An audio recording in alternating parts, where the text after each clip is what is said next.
So, everybody, today we have none other than BattleReadyINC's Chase, the King of the Ring, here on our channel today. So, he's going to be we're going to have like a normal conversation of back and forth questioning and just having some fun with this. It's kind of like an interview just to get to know each other a little bit better, just to get a little backstory, you know? So, Chase, tell us a little bit about yourself. Like, what made you want to do Digimon content over every other card game content?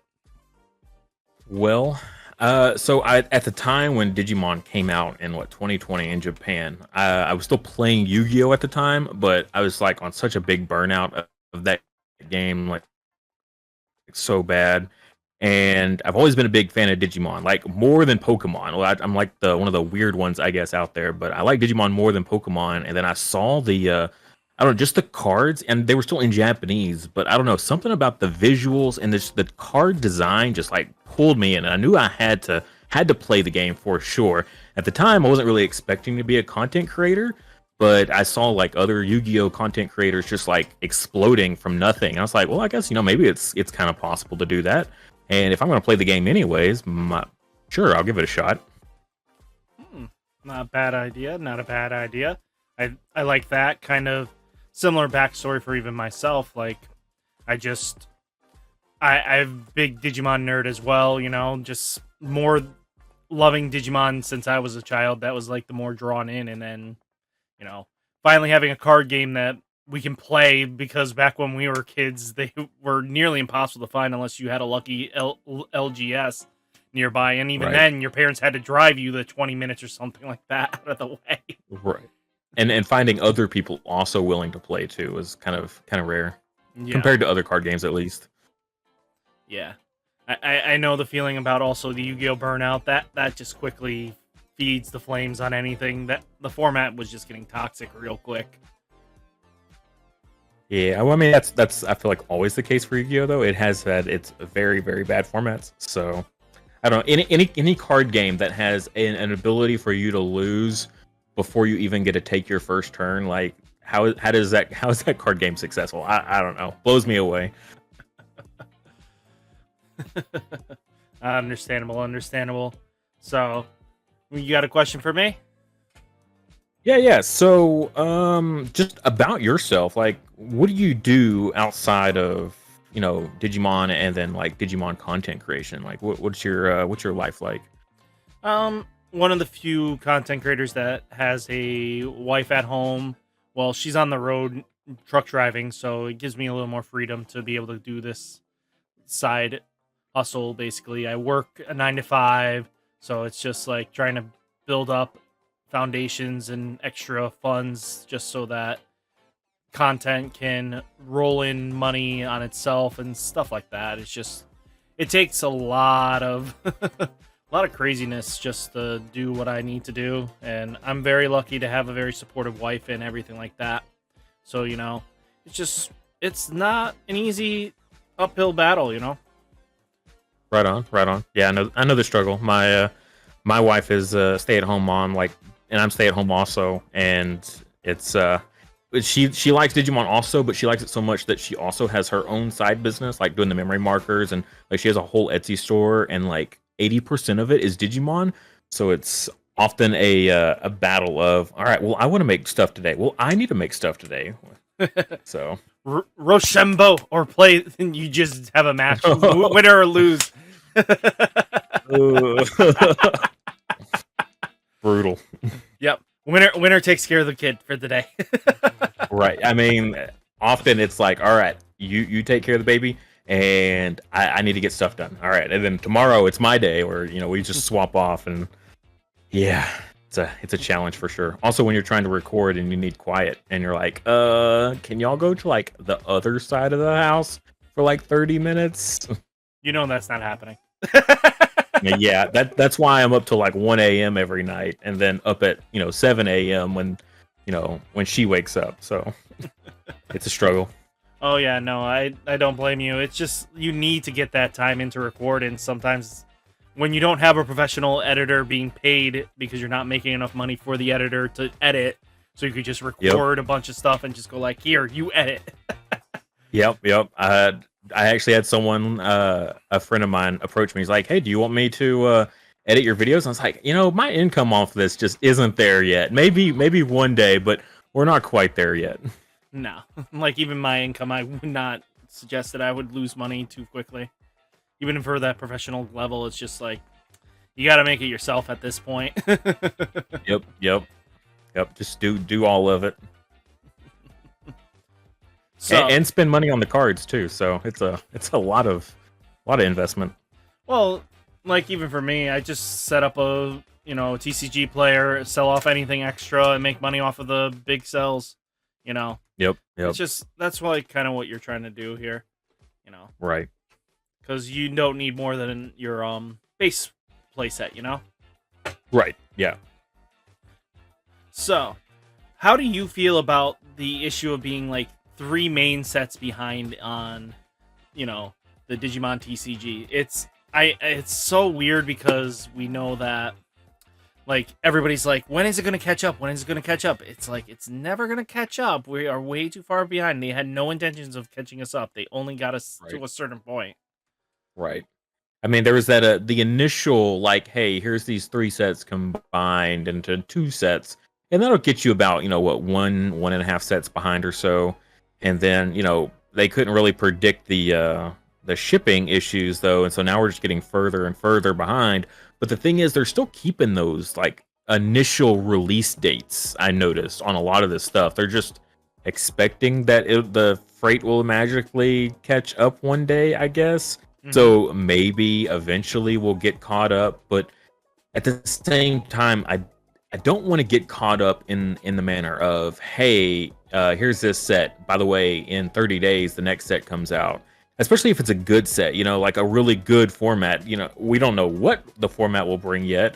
People were thinking this was going to be a good one, but the European regionals are maybe saying otherwise. So we'll have to see on that. But I don't want a good format to get shafted and like immediately get thrown into another format. So it's kind of awkward. Yeah, well, the problem comes down to Bandai in itself because they seem to love the yellow and blue archetypes so much, even in their Dragon Ball Super game, that it's so heavily like their most overpowered sets are usually blue, yellow. Like it's ridiculous. Most of the times that's what happens, is just it's so overpowered on that aspect. They just fuel yellow and blue so much, and it's like, right, when's enough's enough? Yeah, and blue's really been like just there since the beginning. I mean, even in 1.0, playing blue, Omnimon Turbo, Yeah. and that's all it was. That's like the whole meta, and you had like 5 people doing well with purple, but the rest was just blue Omnimon Turbo, and that's all it was. Excuse me, yeah, even I feel from day insulted on one. that. I played Red Omni. Oh.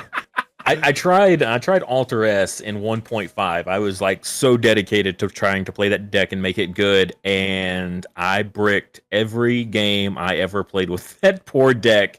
I think I'm just cursed when it comes to playing that, because it was so bad. Well, what I noticed even in the differences between the English side and the Japanese meta is, as long as it consistently stays best of 1 over there, their meta is so slightly dependent on that best of 1 format style, where if that's why Jesmon was so dominant over there, is because you don't have to do it 3 times to get that W. You only have to do it once. And if everybody else is bricking as hard as you, at least whoever unbricks first kind of gets the W. Yeah. And I think a lot of content creators kind of go a little overboard by looking at the JP meta. Like, it's a good foundation, I guess, to like get an idea of what kind of decks are out there, but it's just a whole different beast, honestly. Like, our play styles in general are just vastly different. Well, what I've noticed is that we lean so much more on the control side, which we've always have on the English side. If you've ever noticed, is mostly it's a lot more control-based themes and archetypes. It's kind of everybody's go-to. Yeah, I noticed I really like the OTK strategies over there in JP. Yeah, Just like build a beast and then just run run over your opponent with all of it. Especially in the BT9 format. Like that's all it is almost OTK. It's like the whole format for them. Well, I mean, when you have what 5 decks that are just straight up OTK, you OTK Right. or not, and you have to Yeah. play to Grandis's level. If you don't play to Grandis, you're screwed. And then Yeah, kinda. and then you just got to go like, well, the answer to Grandis is security control. So it's like you're on a bad like mojo here. It's like I'm scared for BT9 unless they do something to really drastically change it. Yeah, yeah, we'll see. I feel like we're just going to be playing a lot of security control over here, though. It'll be what X antibody, Grandis, and then security control. Maybe still some Imperial if it's fast enough to keep up with those. It's low investment. If you go against security control, like your investment of losing pieces is low enough that you don't care too much, I guess. Mm-hmm. Well, the problem All right, comes. so Oh yeah. oh, I was gonna ask, oh, when did you start playing TCGs? Like, how long have you been doing this? Young age of 5, actually. I've been playing since I collected Pokemon and stuff like that around 5 for the TCGs, and then really got into at least knowing a basis about Yu-Gi-Oh around 8. So, but it's just been a steady climb from there. There was a lot of breaks in between because really I couldn't go anywhere. My family never really took me anywhere to go play locally because, and even if I wanted to go play, a lot of people you're facing the people in their 30s and stuff like that at the locals Right. even now, and it's like I'm one of them now. This is scary. Yep, I know exactly what you mean. Although there's less kids I notice at locals these days compared to whenever I was a kid playing. So, Well, I think that comes down to a lot of parents actually want their kids outside more now. Or let's be honest, I plop my kid in front of TV with Fortnite. That'll keep him occupied for the next 6 hours. right. Yeah, my parents were very much it's the weekend. All right, we'll drop you off here on Friday night and your grandmother will pick you up and take you for the weekend, and then we'll, go off and do our own thing for the weekend. So that's how I spent every Friday night, was at locals playing Yu-Gi-Oh in middle school, I guess. Mm. Yeah, back in early whatever that first release was. I was like, I started playing with the Yu-Gi-Oh and Kaiba decks. As soon as they released, I started playing Yu-Gi-Oh. So Ah. way back. Mm. So, what goals do you have in mind for your channel in the future? Like, what are your like foundations of strives here? I mean, I want to keep growing as much as possible. Really, I mean, I'm loving this whole experience. So like YouTube is like the only like job I have, right? I don't have like a 9 to 5 or anything like that.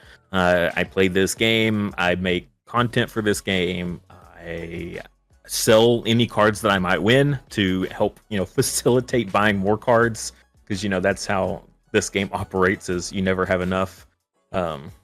So as a content creator, I just want to keep growing as much as I possibly can. I feel like I've been going at a pretty good pace. I think we gained a couple thousand over the past last year. So like the channel literally like exploded in about a year and a half now. So, and I just keep going.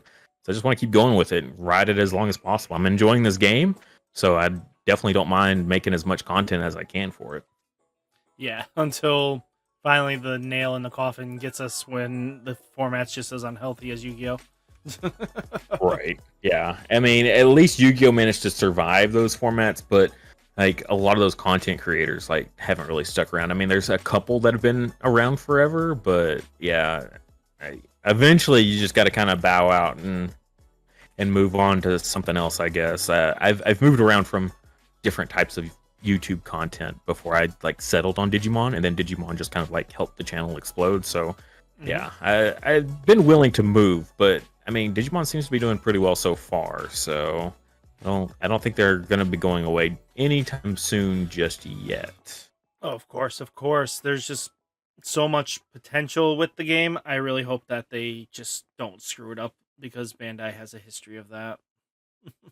Right. Yeah. Dragon Ball Super is definitely kind of like foreshadowing a little bit. As long as they don't make any single card too busted and make it almost impossible to get, hopefully we don't have to see that level of bad choices. I'm really liking like mostly just being alt arts, right? You have like these crazy, insanely expensive alt arts, but if you want to play that card, there are very cheap alternatives. I love that whole like idea. Yeah, very much so. I do definitely agree. I like that at least Bandai hasn't done the as much as they done with the DBZ was like mandatory promos for your deck has to be, tournament one in your locals out of a random pack. It's a lot of the packs are just alternate arts that are already good cards that until you get them, you don't have to rush for them. Right. Yeah. So, I mean, I think hopefully they learned their lesson with Pulsemon. Pulsemon was pretty brutal for the format. Palmon was kind of bad too, but like that was a whole thing. The Pulsemon was just a different, animal all on its own. Just how you got Pulsemon was so silly. I mean, really, and kept thinking like new ways to get it, and they were all just as silly, like difficult ways to get it. So eventually, it became accessible, but there for a long time it wasn't. Just stop giving us this. This needs to go. I don't need more Arrow Feedrons as box stoppers, okay? I don't care where you found them. I made fair. Yeah.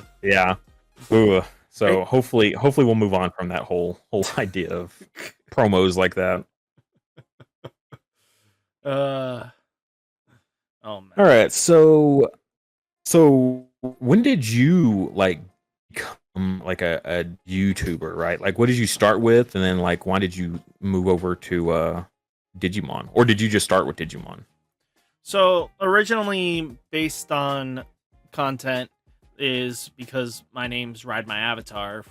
So this comes from Cardfight Vanguard, where I originated from.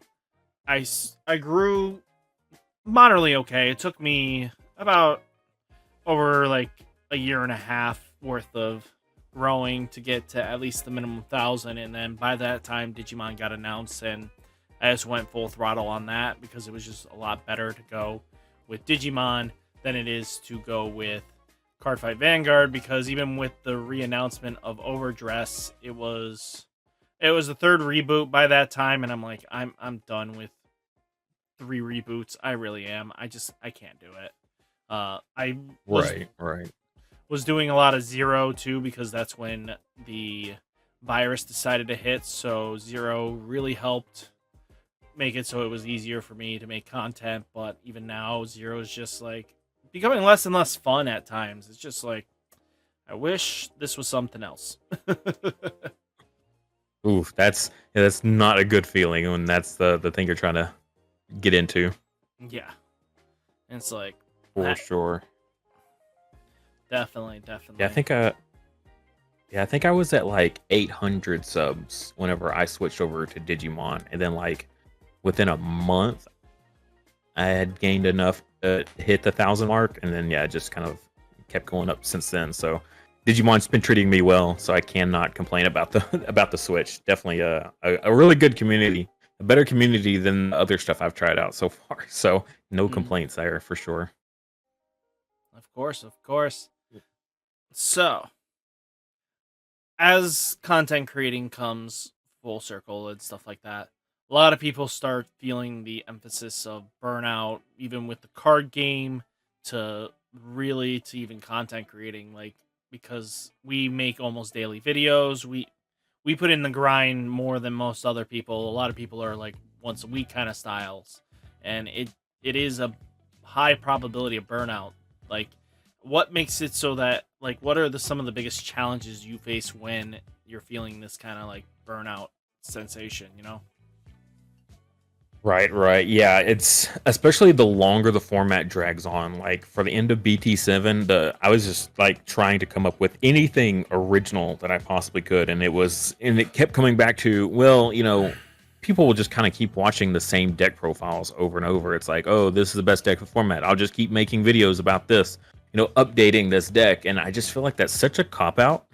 And I want to make like as much original decks as I possibly can. Maybe not like entirely original, like not my own ideas, but I want to cover a deck that I have never covered before, every format. And so the longer the format goes, like, yeah, it gets more difficult, and I get kind of burned out on making stuff, especially when those videos don't do well. It's like, oh, I just released a Shivamon deck profile, and there's like some people that really like Shivamon, but not from like a competitive standpoint, of course. And so when you release a deck that's not competitive, then it might not do well, and that's always a bummer, because you're like, don't think of it as like a competitive thing. Think of it as like, oh, this is just a neat, fun way to play some other deck, and then like going with that mindset. But most people don't do that. They always just kind of, well, this deck is going to get stomped by X deck that's killing the format. And you're like, yeah, you're right, but do you want to see the 30th deck profile of that deck this week from all the other content creators also? Or would you like to see something a little bit different? And so eventually, though, that just gets harder and harder. So it is challenging, but I always just try to keep going and digging for something new, something fresh. Mm. Yeah, that really comes down to the hard part, even with content creating. It's like, well, this deck's already been shown off like by everybody. It's like you get there first or you get there last, and that's the problem. It's like if you don't get there fast enough, you're already weeks and weeks behind everybody else, and that's like it Right. starts hurting retention because everybody wants to be the first on that block. Yep. And then everyone's going to compare, your deck profile to their deck profile. Like, well, they did this, and I think that's a better idea because of all these other reasons. Like, yeah, but I mean, do you want me to just literally copy and paste their deck and then just present it to you as my own idea, or do you want to see some, a little bit of a flair, a little bit of a twist, to make it a little bit more exciting, or maybe you personally feel that it makes it better, or what? And I don't know. Some people, I feel like they just want to see like you agree with other themselves or other content creators, even if you don't think that's the better idea. They just want that reassurance, I guess. They just want to know that they're on the right path, and I get that. But like even for me, I don't watch other people's deck profiles because I don't want saturation into my content. Because again, if I'm gonna make a deck profile, I'm gonna make a deck profile. I'm gonna do the research of like the meta and see what similarities and what differences and what maybe key card factors. But I won't watch a content creator's deck profile. Just no offense, it's just it just becomes that, okay, I just copy this because that can become the better source material. But I'm like, I don't want mirrorization unless it just happens to be a mirrorization. Right.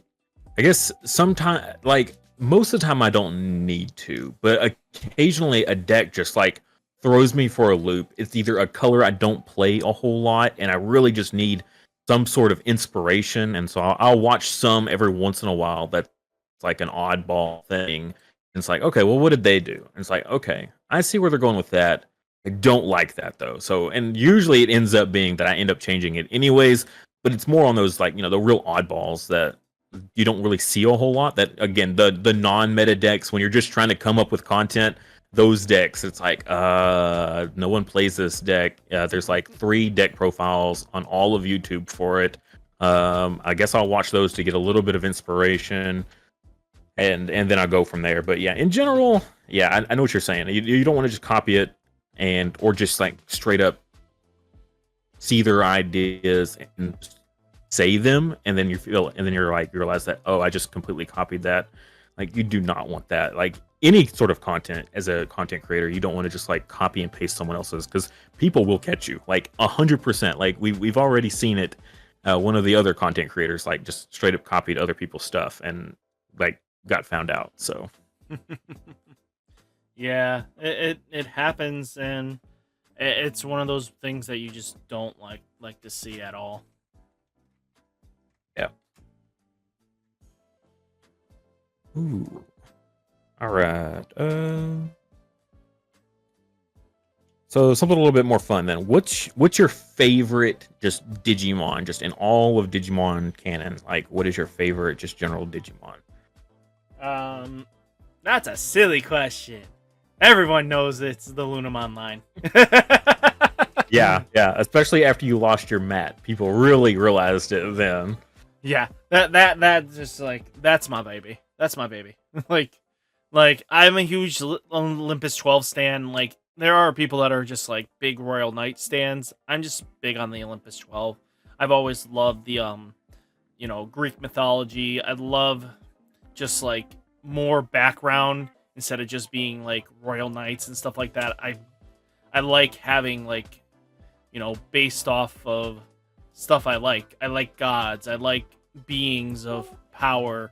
It doesn't have to be like I know that the Olympus 12 like they can rival them power, but they're not on the power of the Royal Knights, so it's like I get it, but I'm like, one of these days they gotta give us really good support for them because I mean, we got Minervamon coming, we got Marvamon that is out, but that's still waiting on support. We had Sarismon, but that was only good for one format, and then she got killed off like immediately because Nidhogg was just dot deck. I mean, it's like, yeah, I love my Olympus 12. I always have, always will, and it's just like, I just want them to be recognized as really good and not just have to be like compared to always seeing Gallantmons and Umdimons and Magnamons and everything like that. I don't need to see that. I just want give me my Olympus 12 set so I can just drop 10 grand into it and just say I have max rarity of this and I'm done. Oh goodness, yeah. And they always seem to get that like B tier treatment of like, oh, we need some filler. All right, we'll just choose these people and call it good. And at least they get some pretty artwork and stuff like that. But yeah, they're not like their power levels is always like. I mean, at best you're gonna get a rare or an uncommon. I mean, if they're rares and uncommons, then they already kind of thinking, all right, this isn't the best card. Like, okay. Well, especially on a mega. Anytime you have a mega that isn't a super rare, like I feel like the utility to it and the power of it is always like lower. Well, and Bandai knows that too. That's why they do it. Yeah. Well, that's why I'm glad that Venusmon and Marvamon,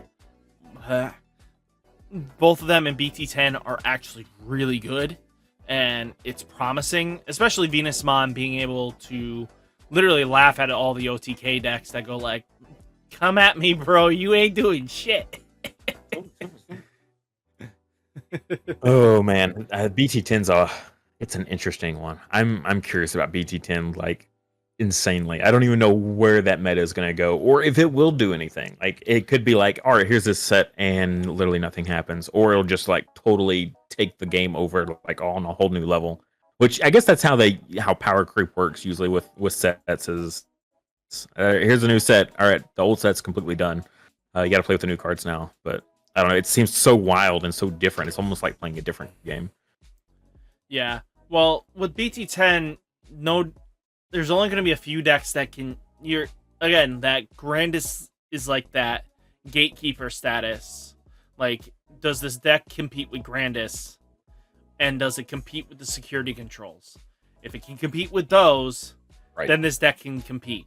But it's like you're still walking into the OTK format. We have Jessmon GX. Like who just approved that as a card? It's just like, seriously, you now didn't even future-proof this. Now you have to make sure that all the other Royal Knights are just terrible, straight outright. They can't have when Digivolving effects. Because I get that, like, the Megas and stuff like that, but oh my goodness, it's going to be very weird because I know they put power choice restrictions, so you can't just throw an Omnimon underneath it, but it's going to be weird. Yeah, it's definitely going to be a weird, interesting beast of a format for sure. Like I can't even predict it. Like as a content creator and like a player in this game, like thinking about BT10, I literally am just like, yeah, I don't know, I got nothing. Like you're gonna have to throw all these decks in the ring and see who comes out because I literally can't even like guess which one's gonna come out on top right now because they're all so vastly different. Oh, of course, of course. Um, so tell us a little bit about your successes in Digimon tournaments. I know you've done some really good success rates. Oh man, yeah. So initially, there was pretty much just PPG tournaments, right? Like we had very few and far between actual official Bandai tournaments. Like in the first 2-3 sets that we had, and so I played a lot of PPG. Which is what that one is. That's top 8 from that one's more recent though. Initially, they didn't have Digimon playmats to give away, but in 1.5. Oh no, it was at the end of 1.0. 1.5 had just released that Friday, and then the tournament was on Sunday, and they were like, "Yeah, no 1.5 allowed, so you got to play 1.0." And I was like, okay, I guess I'm gonna play. What was it that I played? Oh god, I think it might have been Blue Omni, but I want to say it was Rookie Rush. It was like the beginnings of Rookie Rush. I was so mad that because I wanted to play Alter S and I couldn't play Alter S, and I went through all the hoops of getting the Alter S like in 2 days, and then all these other cards, and then they're like, yeah, you can't play it, and I was like, well, fine. You know what I think about you? I'm gonna play Rookie Rush and just make the whole tournament miserable, and yeah, I got fourth out of out of that tournament of like I can't remember if it was 256 or 128, but it was one of the bigger ones, and yeah, I got fourth in that playing Rookie Rush. Felt bad. But I was pretty salty at the time. Since then, I don't know. I'm always right on the cusp. I actually didn't make Nats last year because I played in a couple tournaments that we right as the tournament started, we had like 4 drop out before round 1, and so Top Cut went from top 32 to top 16, and that happened in 2 or 3 tournaments, and I got 20th in one, 18th in another, and 30 in another. And all of them were just like right on the cusp of top 32, and last second got dropped to top 16, and so I just never made it to Nats, sadly. But just like always right on the cusp of. Are you kidding me? Because 4 people dropped out, I don't get to go to Nats now. Like, what a bummer.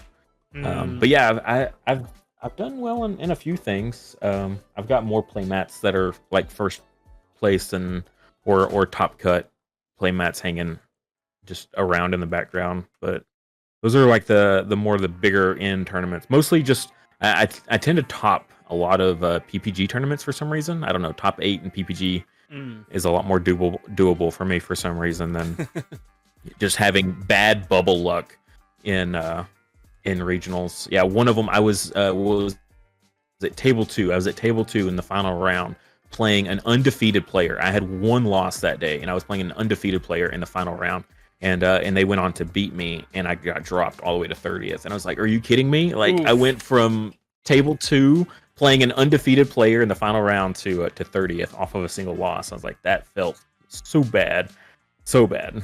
No, of course, it's no fun, no bueno. Yeah, yep. Those are the moments that you're like, do I just keep playing like after this?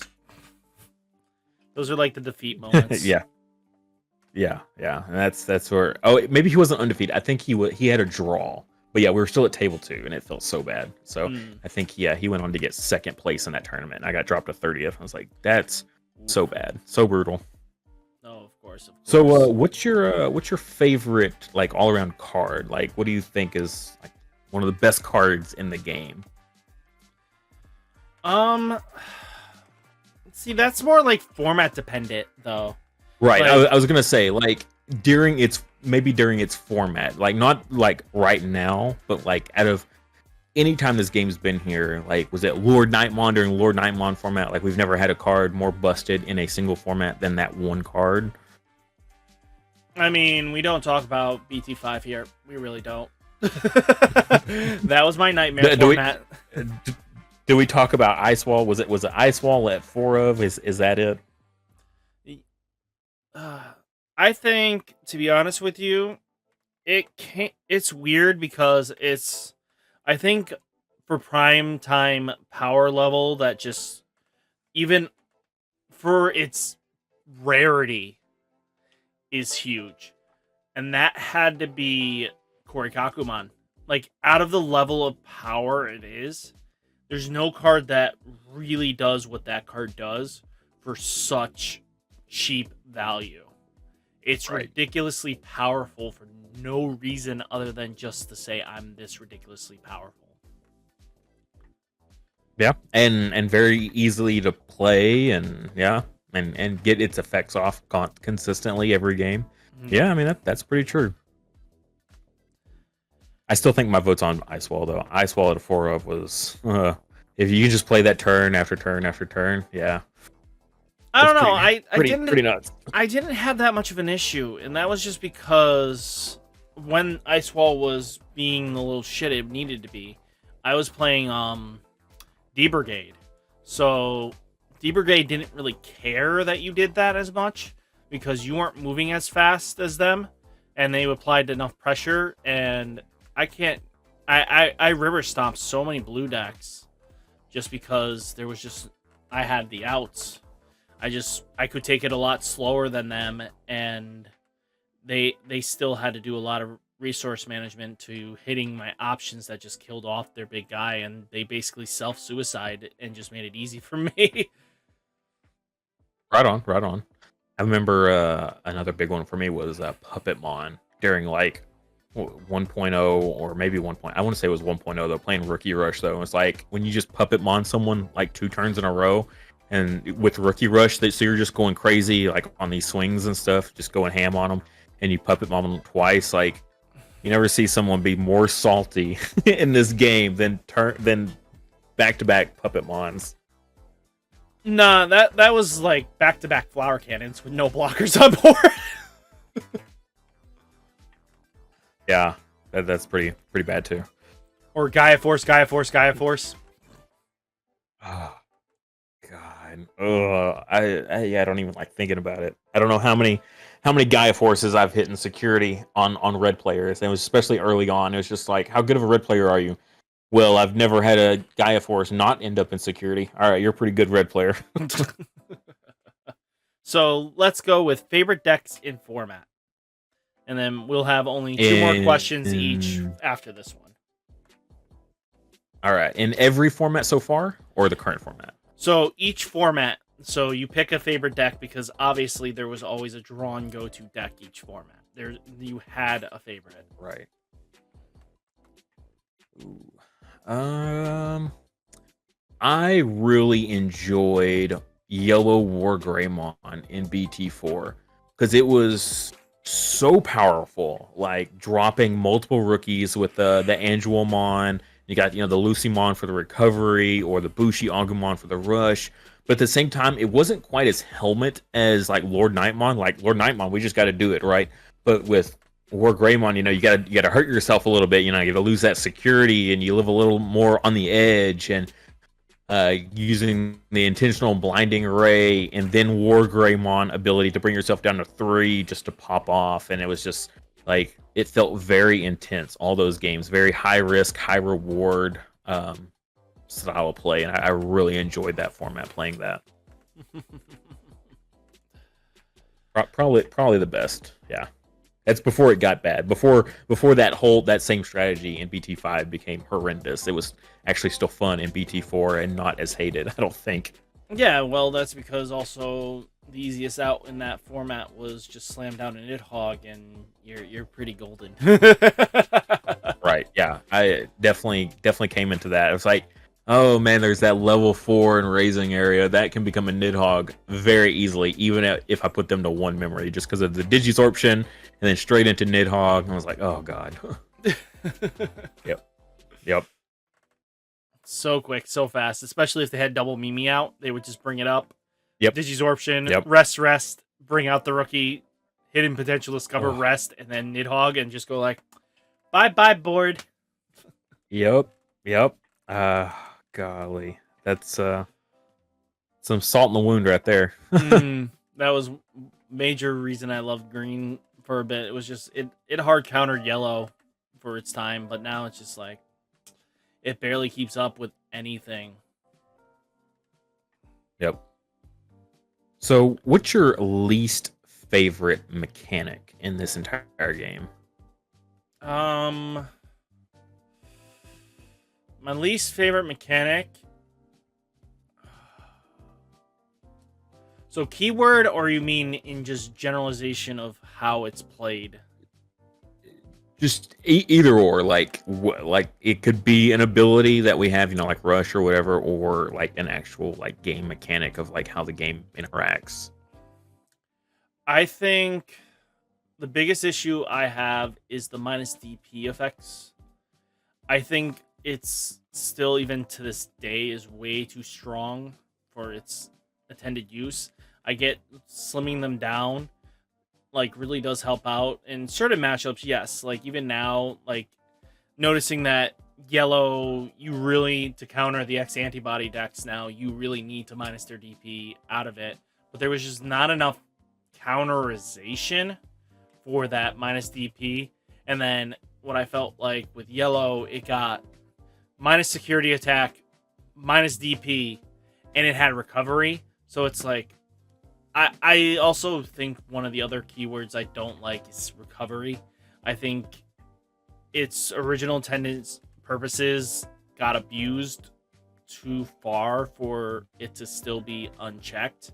And I don't validate Jet Sylphie for one, recovery, one instant. Right. Or, Yeah. I think what is it? Is it Shakuamon that is if you're 5 or less, then you can recovery 1? yep. Yeah. I think that's like a very solid like balance check. You cannot basically go over 6. I think that's very solid. You got to get hit a couple times before you can just start recovering like crazy. Yeah. Well, again, that was also a big issue even going into it, was that like they had good checks and balances. Everybody had to be, you were at 3 or less, recover. Right. But then Jet Sylphie broke the mold and just says, yeah, I just do this for 1. Yep. Stop me. It's like, cool, you spam this like 20 times. Fun. Right.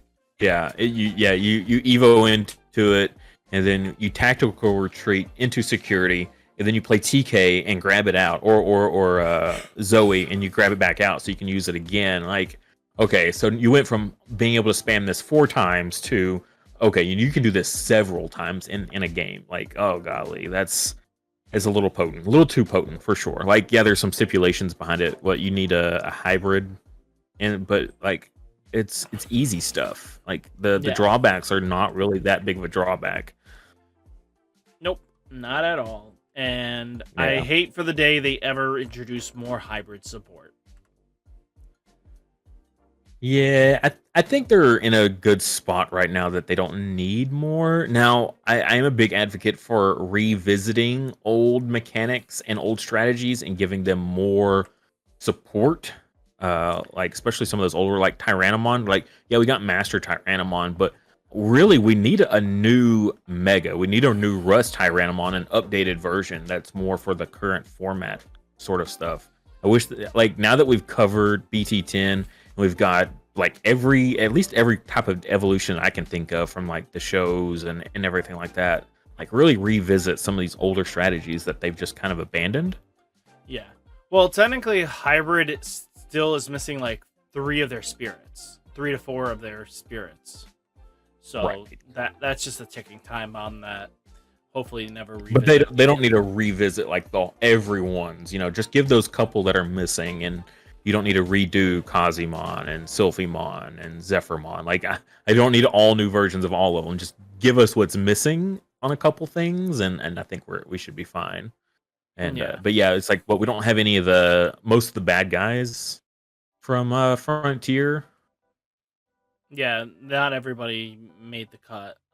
It's like Mercurymon, and I forget what the Shadow, fish Evil Spirit, and then you have Rainamon. Yeah. So there's a couple that they could definitely go and take a look at. But yeah, at the same time, it's like, oh boy, more hybrids. Yeah, I mean, at least they made the rest sucky, but it's like you shouldn't have made them that bad. Like their mega forms Right. are terrible. Only like a couple megas were viable. That's bad. Yeah, yeah, they're pretty awful. Ugh, not a fan. Yeah. I mean, they eventually made the red and blue ones good, but only after they introduced the promos that like made them more viable. Mm. Well, I mean, they were still decent. It was just the problem came down to red had no viability until they gave him the Flamon that had piercing. That was really what the big issue was. It needed the piercer. Because Right. one block stopped your whole assault, and that was terrible because you would just cry. I got 5 security checks. Mm-hmm. Block this. Yep. Nope. That happened. Oh well. Okay. Yep. Yep. So, when content watching, like content, not even for Digimon and stuff like that, what do you try to avoid? Like videos, like what kind of just turns you off? Like the thumbnail or anything like that? What just like even you probably look at some of these content creators, even for Digimon or something like that. There's sometimes just like come on, guy, dude, you're just straight up lying to people. Don't waste your time. Right. It's always the clickbaity stuff. I don't want to like throw any content creators under the bus. It's like in our own, because I talk to a lot of you guys. Like I might not be like in the circles and stuff because I don't stream or anything like that most of the time. But you know I do chat on the side of a lot of you guys here and there. So I don't want to throw any of these people under the bus. But like for Yu-Gi-Oh, the when people talk up a deck and they know full well that it is not going to do well and it's not going to compete, and they try to put a spin on it like it's the best thing ever, and they do that all the time. The big one for me is what's his name, Team Samurai X1. Like he is hilarious, and like his video production levels are like off the chart, and his guy's got like a bajillion subscribers.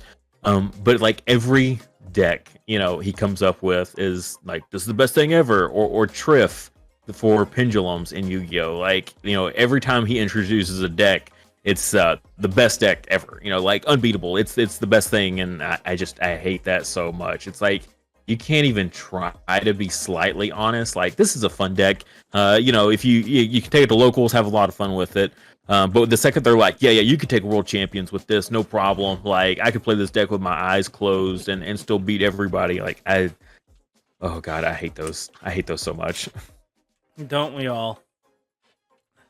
That's like a big turn off. So last question from you, and then we'll wrap it up. All right. Well, you kind of hit this a little bit, so I'm going to change my question up a little bit. I was going to ask what you would change about the game, but you kind of talked about that earlier with your least favorite mechanic. So how about what kind of would you, if there was a future mechanic, like what would you like? I remember back in the day speculating. I was like, oh, hybrids from Frontier. They should make Digimon that can digivolve on top of tamers. Well, they did that, and then they came with armors. And I was like, oh, they need to make armors. They didn't make armors at all, like I thought they would. But they did make armors their own mechanic as well. Like, what would you like to see implemented in this game? I know a lot of people don't usually like a whole lot of like new mechanics constantly, but just something that like might come to mind that you think might be a little interesting to see. All in all honesty, mechanics wise, I think there's enough.